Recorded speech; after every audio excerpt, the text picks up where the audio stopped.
Good morning, class. Today, our topic is non contact force. In the last class, I told you about the contact force, about the muscular and the frictional force. Now, we're going to start the non contact force.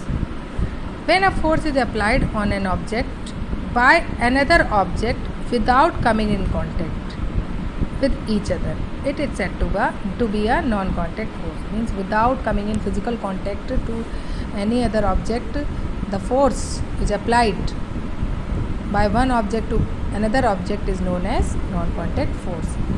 There are four types of non-contact force. These are three types of non-contact force. These are magnetic, electrostatic and gravitational force.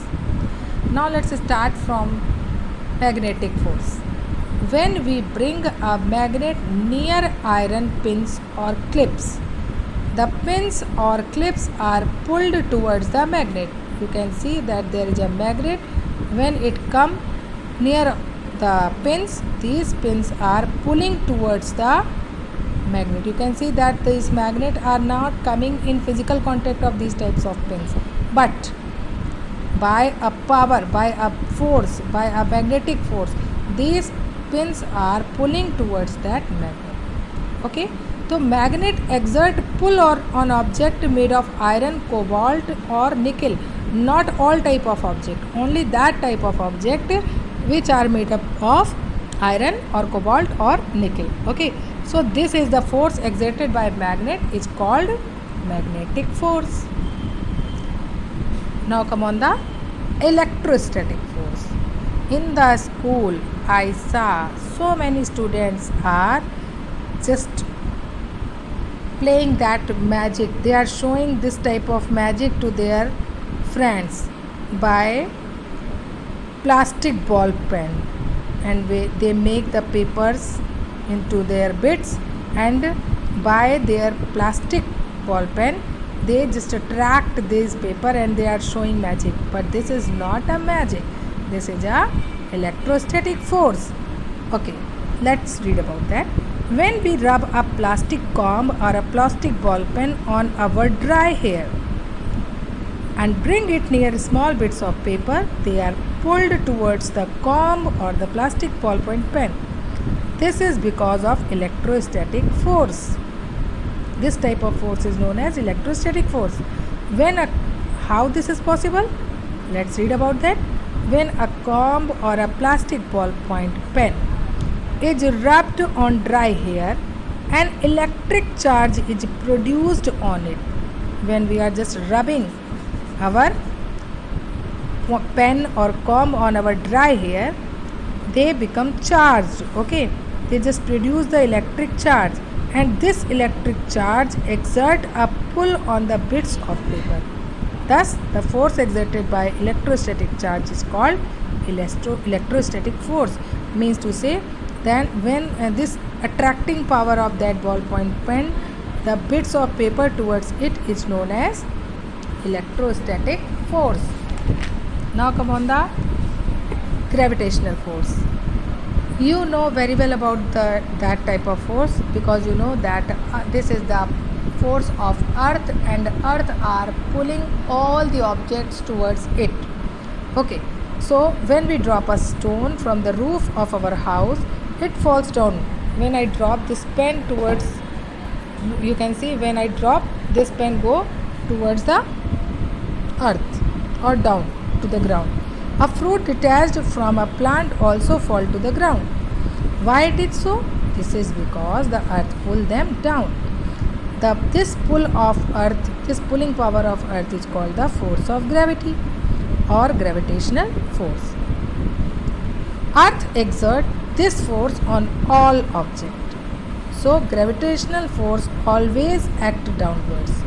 Whatever things, whatever object, how much weight it has, but all these types of objects are just pulling towards the earth. Okay, so when we lift a bucket full of water, we apply a force upward against the force of gravity.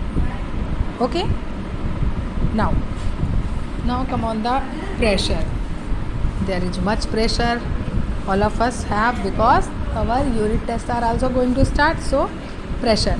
When a body is placed on a surface, the body exerts a force equal to the weight of the surface. In this line we can read that how much force is applied by a body, how much force is applied by a body towards the surface, whatever its weight. जितना object का wait होता है उतना ही force वो apply करता है उस particular place पे जहाँ पर कि वो फिक्स है, जहाँ पर वो रखा हुआ है. So the force acting normally on the surface in contact is called thrust. And इस तरह से जो फोर्स है हमारा, जो नॉर्मली जो अप्लाई हो रहा है on particular place, is known as thrust. The thrust acting normally upon a unit area of a surface is called pressure. It is expressed as pressure equal to thrust upon area. Pressure equal to thrust upon area. What is thrust? The force acting on the surface in the contact is called thrust. So pressure equal to thrust upon area, and its unit, the SI unit of this is Newton per meter square. You can see that Newton meter minus 2 means Newton upon meter square, or we can say Pascal. Okay, as force is measured in Newton and area in meter square. Okay, so Newton meter square, or we can say Pascal, but the bigger unit of pressure is kilopascal. The bigger unit is kilopascal, and 1 kilopascal equal to 1000 pascal. Now come on the scientist zone. Blaise Pascal was a French physicist, mathematician and philosopher.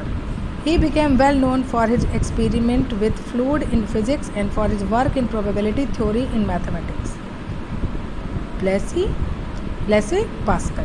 तो इन्हीं के नाम पे जो हमारा ये जो pascal unit दिया गया है ये है, you can see here, he Pascal's important work on the pressure of fluid produced the principle called the Pascal's law. Fluid पर जो इन्होंने प्रिंसिपल जो रूल्स बनाए, that's why they are known as Pascal's law by their name, which state a fluid in vessels transmit pressure equally in all direction.